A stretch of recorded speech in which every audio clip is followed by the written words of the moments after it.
Untuk membahas lebih lengkap terkait dengan pemanggilan 27 pemain timnas, kita akan bergabung dengan pengamat sepak bola Roni Pangemanan. Selamat malam, Bung Ropan. Selamat malam, Mbak Nitya. Kita baru saja minggu lalu bicara mengenai kemungkinan 3 pemain naturalisasi bergabung. Hari ini 3-3-nya masuk tapi masih tunggu ya. Kita bicara soal 27 dulu deh yang dirilis. Apa yang Anda bisa cermati dari strategi yang akan digunakan Kluivert nanti? Kalau lihat dari 27 pemain ini kan tidak banyak berubah. Betul. Ini kan nama-nama yang sudah ada. Dari rilis STY sebelumnya ya. Nah, ada satu nama yang memang masih baru ya. Kalau dia diberikan kesempatan untuk debut dia melawan Australia, yaitu Septian Bagaskara dari Dewa United. Cuma itu. Sementara yang selebihnya itu adalah sudah kita tahu bersama lah. Jadi memang sebenarnya kalau dilihat dari sini, Patrick Kluivert sebagai pelatih tidak mau mengambil resiko dengan banyak memasukkan pemain baru, tapi dia coba bertahan dengan apa yang sudah ada sehingga chemistry itu masih bisa tercipta, terjaga dengan baik. Tinggal dia hanya akan meramu pola strategi dia menghadapi Australia dan termasuk dengan Bahrain. Sehingga pemain-pemain itu kan sekarang sudah dapat cara baru. Kalau dia ambil banyak yang baru, tentunya akan repot buat dia, akan menyatu lagi chemistry mereka sulit. Dia coba dengan apa yang ada sekarang cuma satu debut itu Bagaskara. Nantinya itu mungkin akan bertambah dengan 3 pemain ini setelah ambil sumpah pada Senin besok, dan Kluivert tahu dengan karakter mereka sehingga dia agak lebih mudah buat dia tentunya untuk bisa mengkombinasi ketika mereka tersedia dalam pertandingan nanti melawan Australia termasuk dengan Bahrain di Jakarta. Gitu. Oke, kalau dari daftar yang sudah ada paling tidak ya, ini kan banyak sekali ya nama-nama pemain belakang yang dipanggil.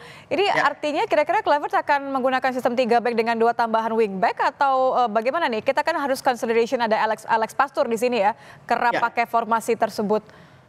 Kalau melihat dari sebelumnya kan zaman STY dipakai dengan 3-4-3, tapi apa yang dikatakan Kluivert ketika dia datang pertama bahwa dia akan menganut filosofi permainan dengan sepak bola attacking football atau lebih menyerang, bermain lebih terbuka, dan saya pikir dia akan mengubah itu dari 3-4-3 ke 4-3-3 atau bisa dimodifikasi ketika bermain dengan 4-3-3 akan jadi berubah di lapangan dengan 4-2-3-1. Kenapa 4-2-3-1? Mungkin dia bisa mengambil Joe Pelupessy kalau sudah ambil sumpah bermain lebih ke dalam dengan Ivar Jenner, sehingga ini akan lebih kuat untuk bisa melapis 4 back flat sejajar yang akan dimainkan saya pikir oleh kapten kita Jay Ises bersama dengan Mes Hilgers untuk bisa bermain di sana, karena kita belum tahu juga apakah Kevin Dix yang mengalami cedera kemarin di Conference League melawan Chelsea itu akan dimainkan karena masih dengan cedera ankle dia sulit, tapi ada Sandy Walsh yang akan bermain di kanan, kemudian Verdong di kiri. Jadi saya pikir taktiknya akan seperti itu. Dia dengan bermain tentunya dengan Ole Romeni sebagai pemain yang sudah diambil sumpah di London akan bermain di depan. Nah, tinggal pemain-pemain lain siapa yang akan main. Kalau di tengah saya pikir ada Ivar Jenner dan juga dengan Tom Haye akan bermain. Tinggal siapa yang mendampingi Ole Romeni. Apakah Marcelino akan dimainkan? Itu pertanyaannya. Ya, atau Eliano Reanders yang akan bermain di sana dan memainkan lagi satu pemain yang bisa ditaruh lebih ke depan. Entah Dean James yang kuat dalam bertahan dan menyerang.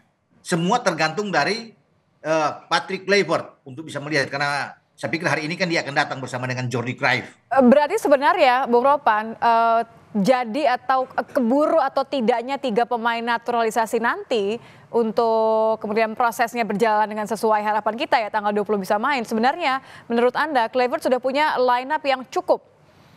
Saya pikir dia sudah punya, karena kan dia dibantu oleh 2 bahkan 3 asisten. Dani Lansat, Alex Pastur sebagai ahli strategi, dan kemudian belakangan datang Gerald Van den Berg.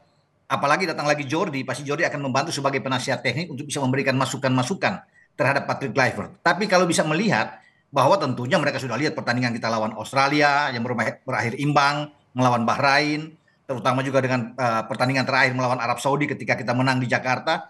Komposisi ini yang sudah dia tahu, dia akan lihat. Tinggal perubahan aja karena dia lebih suka dengan gaya bermain lebih terbuka. Dan apa yang dia katakan dalam press-con pertama kali, akan berusaha pemain-pemain Indonesia itu lebih banyak memegang bola, bermain dalam ball position. Itu yang akan kita tunggu nantinya. Oke, pegang tapi bisa nggak kemudian mencetak gol? Itu kan pertanyaannya selalu. Ya, tentunya kalau melawan Australia, kalau kita bisa mendapatkan 1 gol pertama atau mencuri gol lebih awal, akan lebih bagus. Karena target dari Patrick Kluivert kan 1 poin di Sydney melawan Australia. Syukur-syukur kalau kita bisa menang, itu luar biasa, bonus bagi kita. Dia harus pintar-pintar tentunya untuk bisa melihat komposisi pemain apa yang ada. Kalau dengan pemain banyak bertahan ya iya, tentunya kita kuat dalam pemain bertahan. Nah, dengan kehadiran Joe Pelupessy semoga dia akan cepat untuk beradaptasi dengan tim kita dengan Ivar Jenner akan bagus dalam hal bertahan. Jadi saya pikir untuk merebut satu angka nih dia oke lah buat kita ya untuk bermain tandang.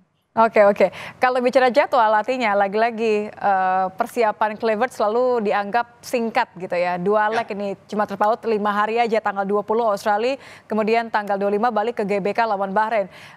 Dengan waktu yang begitu sempit, apa yang perlu dipastikan oleh Kluivert? Apakah memang ini benar-benar harus diatur siapa yang akan main tanggal 20, tidak main tanggal 25 atau seperti apa? Iya, saya pikir ini pertaruhan buat dia ya. Dia belum pernah melihat, belum pernah bersama-sama dengan tim, kemudian sudah terpilih, makanya kan dia ambil ini pemain-pemain 27 pemain ini yang tidak banyak perubahan yang ada di sana. Dia ingin melihat, memastikan itu bahwa proses untuk dia memainkan strategi dia itu terjaga dengan baik. Apa yang dimainkan nantinya di Australia, tentunya tidak akan berbeda jauh ketika kita datang ke GBK untuk bermain di Jakarta, menjamu Bahrain. Tidak akan ada perubahan. Tapi kalau kita dapat hasil positif, ini yang luar biasa yang kita tunggu. Karena kan ini pertandingan dua lawan Australia dan Bahrain itu krusial dua-dua. Tapi kalau sesuai dengan apa yang dia inginkan, 4 poin, 1 di Sydney dan 3 di Jakarta, saya pikir aman buat kita, panitia, untuk bisa melihat kemungkinan lolos ke Piala Dunia.